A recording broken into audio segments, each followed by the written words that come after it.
या न्यूज बुलेटिनचे मुख्य प्रायोजक आहेत महाराष्ट्रातील अग्रगण्य सुवर्णपेढी चंदूकाका सराफ अँड सन्स प्रायव्हेट लिमिटेड। या न्यूज बुलेटिनचे सहप्रायोजक आहेत ॲक्रोपोलिस सिस्टीम पुणे।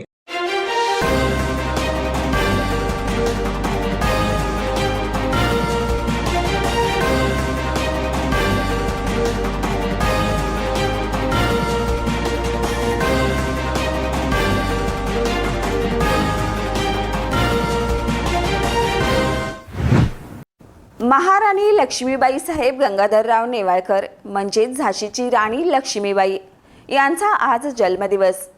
त्यांनी लहान वयात ब्रिटिश साम्राज्याशी लढा दिला होता।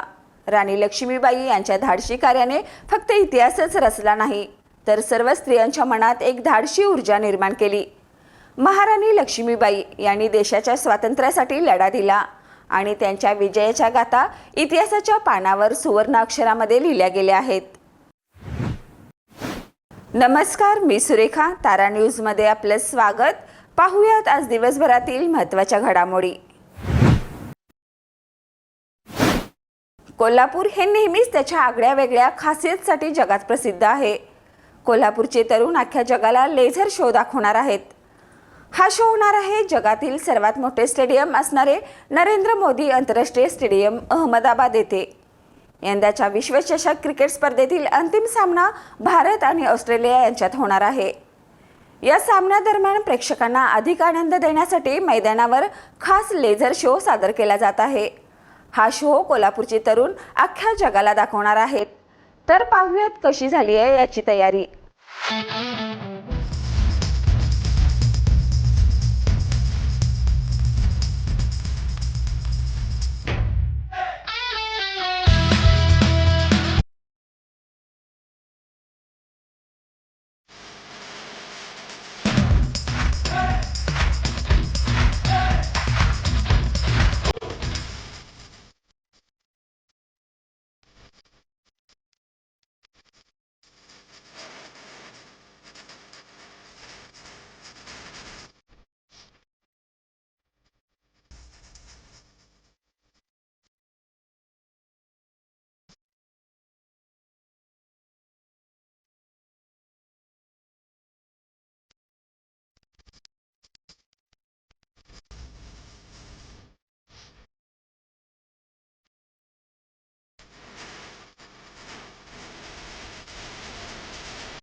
उद्या विश्वचषकसाठी फायनल मॅच भारत आणि ऑस्ट्रेलिया दरम्यान खेळवली जाणार आहे।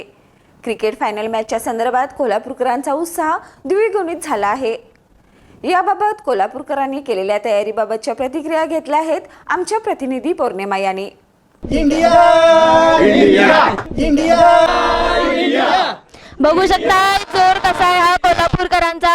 बघू शकता इथे कोल्हापूरकरांचा कसा जोश चालू आहे। उद्या जी मॅच होणार आहे त्याबद्दल त्यांच्याकडून आपण प्रतिक्रिया जाणून घेऊयात। सर, मग तुम्हाला काय वाटतंय उद्या ओपनिंग कोण करेल? उद्याच्या मॅच मध्ये रोहित शर्मा टॉस जिंकेल, बॅटिंग घेईल आणि रोहित शर्मा आणि शुभमन गिल अतिशय चांगली आणि फास्ट सुरुवात देतील जशी आतापर्यंत त्यांनी टुर्नामेंटमध्ये दिलेली आहे आणि खूप चांगला स्कोर उभा करतील आणि भारताचाच विजय होईल। आपण यांच्याकडून आता जाणून घेऊयात की बॅट्समन्स बद्दल काय यांचा प्रतिसाद आहे ते। बॅट्समन म्हणजे रोहित शर्मा सगळ्यात सेंचुरी मारेल अशी मला आशा आहे, परंतु त्याच्यावर साथीला विराट कोहली पण आहे, त्याची पण उद्या सेंचुरी होणार हे 100% निश्चित आहे। त्यानंतर ऑस्ट्रेलियाचा कप्तान तो म्हणतो की अहमदाबादवर ही सगळी मॅच होणार आहे, तर सपोर्ट जास्त आपला हा इंडियाला असेल तर याचा परिणाम इंडियावर होणार, पण ते मॅच जिंकणार नाहीत असा त्यांचा दावा त्यांनी केलाय। तर याबद्दल तुम्ही काय सांगाल? 100% हा त्यांचा गैरसमज झालेला आहे आणि भारतच ही 100% मॅच जिंकणार आहे। याबद्दल कुणाच्या मनामध्ये कसलीही शंका नाही आहे। हा असाच कायम जोश आपण बघतोय रोटरी क्लबमधून जे काही मेंबर आहेत त्यांच्यामध्ये दिसून येत आहे। आताच इथे समोर एक मॅच झाली, त्यांनी सांगितल्याप्रमाणे की कशी बॅटिंग होणार आहे, कशी बॉलिंग होणार आहे। आता मला हे जाणून घ्यायचं आहे की विराट कोहली यावेळी शतक करेल की नाही? नक्कीच 100% करणार आणि 91 त्याचं शतक होईल। के एल राहुल असेल किंवा बाकीचे इतर काही बॅट्समन्स असतील कोणाचं शतक होऊ शकेल, कोणाची 50 होऊ शकेल, याबाबत काय म्हणाल तुम्ही? शुभमन गिलचे एक सेंचुरी राहिलेले आहे, ते उद्या काम करून राहिलं तो आपलं. तर आता तुम्ही बघू शकताय सगळ्यांनी उद्याच्या मॅचबाबत प्रतिक्रिया दिलेल्या आहेत. कॅमेरामन केतन खाडेसह मी पौर्णिमा पवार, तारा न्यूज कोल्हापूर. आपण रोटरी क्लबमधून आलेलो आहोत. तिथे क्रिकेट खेळली होते ते पण आपण पाहिलं, प्लस त्यांच्याही प्रतिक्रिया आपण जाणून घेतल्या. आता दुसऱ्या स्टेडियमवर आपण आलेलो आहोत. इथे कोच बसले आहेत, काही ठिकाणी महिला आहेत, त्यांची काही मुलं आहेत. तर त्यांच्या प्रतिक्रिया उद्याची जी मॅच आहे त्याबाबत आपण जाणून घेणार आहेत. तुला काय वाटतं की उद्या टॉस कोण जिंकेल आणि अर्धशतक किंवा हाफ सेंचुरी, आपण म्हणतो सेंचुरी, कोण करेल? काय वाटतं तुला? इंडिया टॉस जिंकणार आणि फुल सेंचुरी विराट कोहलीच मारणार, हाफ सेंचुरी शुभमन गिल्स मारणार. बरं, ठीक आहे. इंडियाकडून कोणत्या प्लेअरकडून तुम्ही आहात? रोहित शर्मा. रोहित शर्माच का? तो धडाकेबाज कॅप्टन आहे म्हणून. उद्या वर्ल्ड कपची फायनल मॅच भारत आणि ऑस्ट्रेलिया दरम्यान खेळवली जाणार आहे. ही मॅच पाहण्यासाठी उद्या हॉटस्टारवर देखील सर्व विक्रम मोडले जाण्याची शक्यता आहे. विमानाची भाडी एवढी झालीत की पॅरिस फिरून होईल असे सांगितले जात आहे. लाखोंच्या संख्येने चाहते अहमदाबादकडे कूच करत आहेत. ICC वर्ल्ड कप भारतालाच मिळणार असे कोल्हापूरकरांचे मत आहे. त्यांच्या जल्लोषाच्या प्रतिक्रिया पाहिल्या तर आपल्यालाही आनंद झाल्याशिवाय राहणार नाही. ऊस दराचा तिढा अद्याप न मिटल्याने जिल्ह्याच्या पूर्व भागातील ऊसतोडी पूर्णपणे ठप्प राहिल्याचं पाहायला मिळत आहे. पश्चिम भागातील काही कारखान्याची ऊसतोडी सुरू होती. शेतकरी संघटनांनी आंदोलन मागे न घेतल्याने ही ऊसतोडणी बंद आहे. पूर्व भागातील बहुतांशी कारखान्याचे ऊसतोडणी मजूर बसूनच आहेत. ऊसतोडणी वेगाने सुरू नसल्याने अनेक कारखानदार चिंतेत आहेत. गुरुवारी शेतकरी संघटना व कारखान्याचे प्रतिनिधी यांच्या जिल्हाधिकारी कार्यालयात बैठक झाल्यानंतर देखील तोडगा निघू शकला नाही. कारखानदारांनीही तातडीने ऊस तोडणी आम्ही सुरू करू असे भाष्य केलेले नाही. यामुळे ऊस तोडणीचा तिढा कायम राहिल्याचे चित्र दिसले. नुकसान टाळण्यासाठी कोणत्याही कारखान्याने ऊस तोडणी सुरू केलेली नाही. 2 दिवसापूर्वी ऊसाने भरलेल्या बैलगाड्या शिवारातच उलट्या केल्याने ऊस तोडणी कामगारात भीतीचे वातावरण आहे. परिणामी साखर कारखान्याची ही तोडणी कामगारांना ऊस तोडणीसाठी फारसा दबाव टाकला नसल्याचे चित्र आहे. कोल्हापुरात एकूण 15 रेल्वे मुंबईसह नागपूर, धनबाद, अहमदाबाद, दिल्ली, तिरुपती आदी मार्गावर जातात. दिवाळीत कोल्हापूरकरांसाठी केवळ कोयना, महालक्ष्मी या 2च रेल्वे मुंबईसाठी आहेत. जाणाऱ्यांची संख्या हजारात आणि केवळ 2च रेल्वेमुळे आरक्षण हाऊसफुल आहे. त्यामुळे प्रवास करणाऱ्या फुकट्यांची संख्या जास्त आहे. कोल्हापुरातून मुंबई पुणे मार्गावर जाणाऱ्या प्रवाशांची संख्या सर्वाधिक आहे. मात्र आरक्षणाअभावी अनेकांना इच्छा असूनही रेल्वे प्रवास करता येत नाहीये. हे बुकिंग 30 नोव्हेंबरपर्यंत फुललं आहे. जादा दराने खासगी बसेसने नाईलाजाने जावे लागत आहे.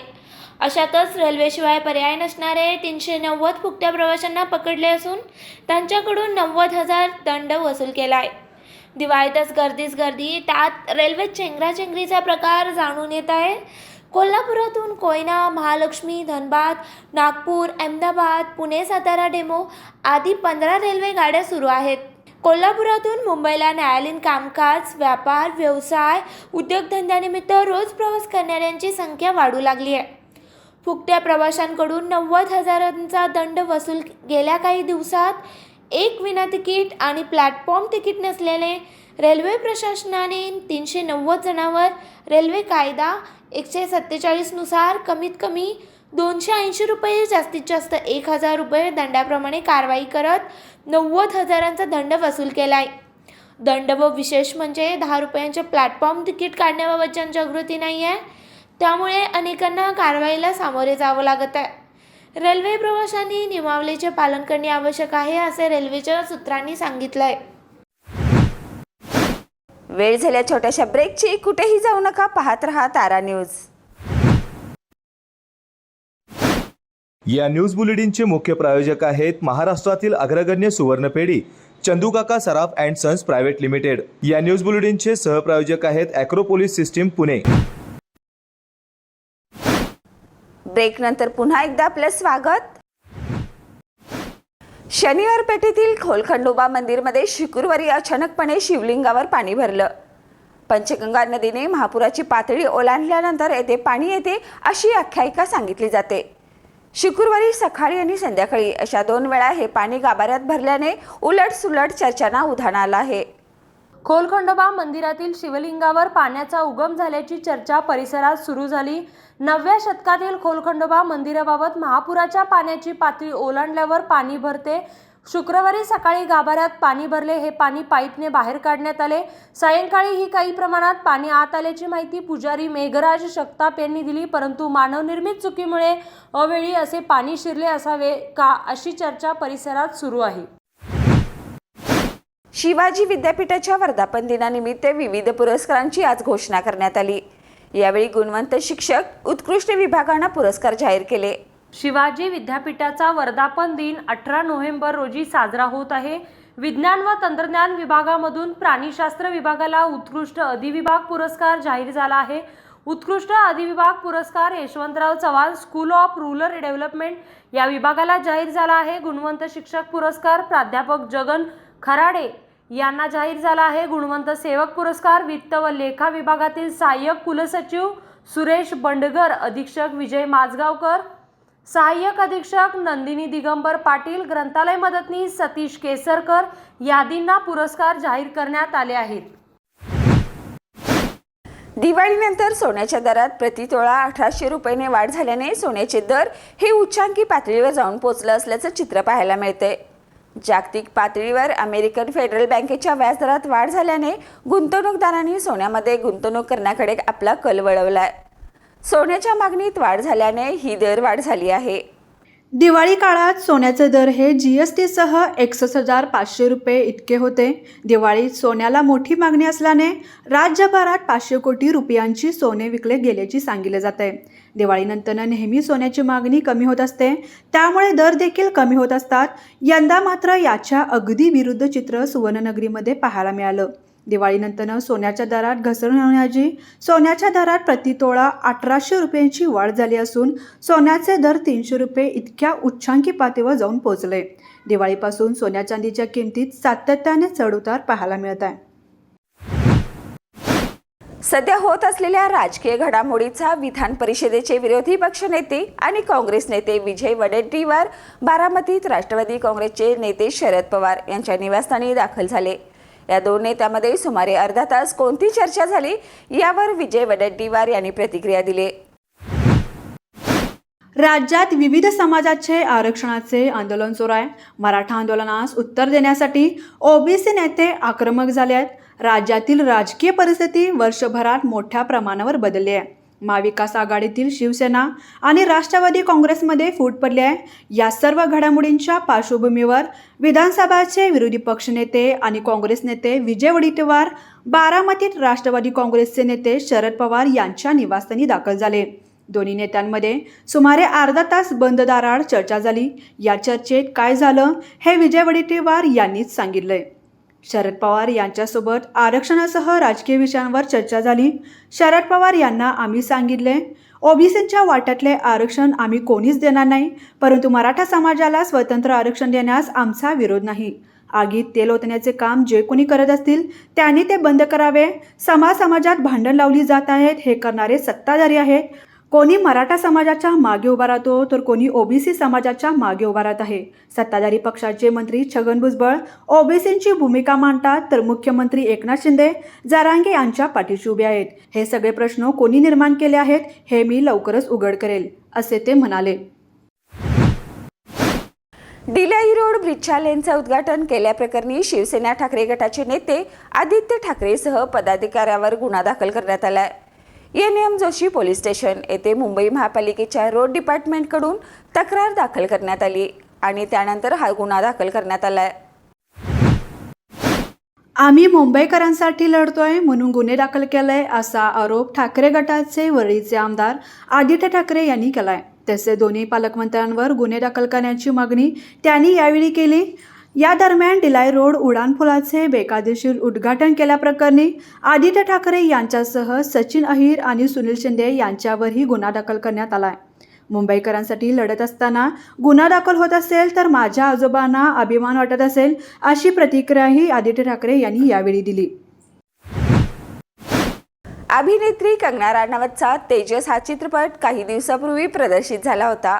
हा चित्रपट बॉक्स ऑफिसवर फारशी जादू दाखवू शकला नाही. तिच्या पुढच्या सायकोलॉजिकल थ्रिलर चित्रपटाच्या शूटिंगला नुकतीच सुरुवात झाली असून सोशल मीडियावर कंगनाने तिच्या आगामी चित्रपटाची घोषणा केली आहे. या चित्रपटात ती आर माधवन सोबत दिसणार आहे. कंगनाने सोशल मीडियावर तिच्या आगामी चित्रपटाची घोषणा केली आहे. नुकताच कंगनानं एक ट्विट शेअर केलं. या ट्विटमध्ये तिनं लिहिलं, आज चेन्नईमध्ये आम्ही आमच्या नवीन चित्रपटाची शूटिंग सुरू केलं आहे. हा एक सायकोलॉजिकल चित्रपट आहे. याची आणखी माहिती आम्ही लवकरच देऊ. तुमच्या सर्वांच्या पाठिंबाची आणि आशीर्वादांची गरज आहे. चित्रपटाच्या मुहूर्ताचे काही फोटो देखील तिने शेअर केलं. कंगनाने आर माधव यांनी 2015मध्ये रिलीज झालेल्या तनुवेस म्हणू या चित्रपटानंतरनं आता सायकोलॉजिकल थ्रिलर चित्रपटातून प्रेक्षकांच्या भेटीला येणार आहेत. तिच्या या आगामी चित्रपटाची नावाची घोषणा अद्याप तिनं केलेली नाही. आता पुन्हा दोघं एकत्र स्क्रीन शेअर करताना पाहण्यास प्रेक्षक मात्र उत्सुक आहेत. तर या होत्या आज दिवसभरातील महत्त्वाच्या घडामोडी. पुन्हा भेटूया नवीन बातमीपत्रासह. तोपर्यंत पाहत रहा तारा न्यूज.